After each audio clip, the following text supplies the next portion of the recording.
हरे कृष्णा।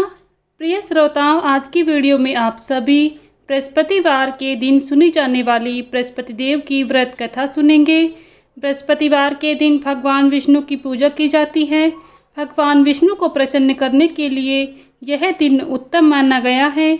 इस दिन भगवान विष्णु की बृहस्पति देव के रूप में पूजा की जाती है। मान्यता है कि जो व्यक्ति बृहस्पतिवार के दिन भगवान विष्णु की सच्चे मन से पूजा करता है उसकी हर मनोकामना पूर्ण होती है। बृहस्पतिवार का व्रत लगातार 16 बृहस्पतिवार तक रखा जाता है और 17वें बृहस्पतिवार के दिन इसका विधिवत उद्यापन किया जाता है।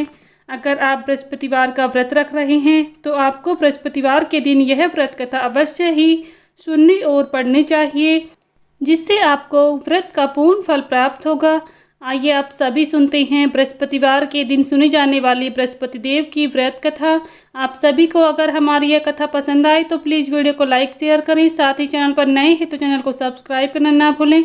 बेल आइकन को प्रेस कर लें, जिससे आप सभी को व्रत त्योहारों से जुड़ी संपूर्ण जानकारी देखने को मिलेंगी। प्रेम से बोलिए भगवान बृहस्पति देव की जय। बहुत समय पहले एक प्रतापी और दानी राजा एक नगर में राज्य करता था। वह गुरुवार का व्रत रखता था और ज़रूरतमंदों की मदद करता था। दान पुण्य करने में वह कोई कमी नहीं रखता था, लेकिन उसकी पत्नी को यह सब बात पसंद नहीं थी। एक दिन राजा शिकार खेलने गया, तभी उसके घर में बृहस्पति देव साधु के रूप में बनकर आए। रानी ने साधु से कहा कि वह दान पुण्य से तंग आ गई है, इसलिए वह कोई ऐसा उपाय बताए जिससे घर में रखा सारा धन नष्ट हो जाए। रानी की बात सुनकर बृहस्पति देव ने कहा कि तुम्हें इस धन का उपयोग अच्छे कार्यों में करना चाहिए ताकि तुम्हारे दोनों लोग सुधर जाएं। लेकिन रानी ने कहा कि उसे ऐसे धन की आवश्यकता नहीं है जिसे वो संभालने में उसका सारा समय खत्म हो जाए। रानी की बात सुनकर बृहस्पति देव ने कहा कि अगर तुम ऐसा चाहती हो तो रोजाना अपने घर को गोबर से लीपना, अपने राजा से हजामत बनवाना, बालों में पीली मिट्टी से धोना, जो भी कपड़े हो सब धोबी के यहाँ धोने के लिए देना और रोजाना मांस मदिरा का सेवन करना। इससे सारा धन नष्ट हो जाएगा। साधु की बात मानकर रानी हर दिन वैसा ही करने लगी और जल्द ही उसका सारा धन संपत्ति नष्ट हो गया। धन की कमी की वजह से राजा और उसका परिवार खाने के लिए तरसने लगा। तब खाने की व्यवस्था के लिए राजा दूसरे देश में चला गया। दूसरे देश में राजा जंगल से लकड़ी काटता था और शहर में बेचता था। इस परिस्थिति की वजह से वह सब काफ़ी उदास रहने लगे। एक दिन समय ऐसा आया कि जब रानी और उसकी दासी को 7 दिनों तक बिना भोजन के रहना पड़ा। तब रानी ने अपनी दासी को अपनी बहन के पास भेजा और उससे मदद मांगने के लिए कहा। रानी की बात मानकर दासी उसकी बहन के पास गई। गुरुवार के दिन दासी रानी की बहन के घर पहुंची। तब रानी की बहन गुरुवार का व्रत की कथा सुन रही थी, जिसकी वजह से वह दासी के संदेश का उत्तर नहीं दे पाई।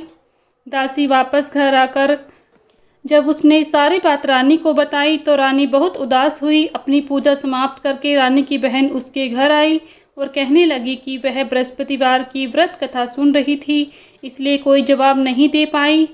तब रानी ने अपनी बहन को सारी बात बता दी, जिसके बाद बहन ने कहा कि बृहस्पति देव हर इंसान की इच्छा पूर्ण करते हैं।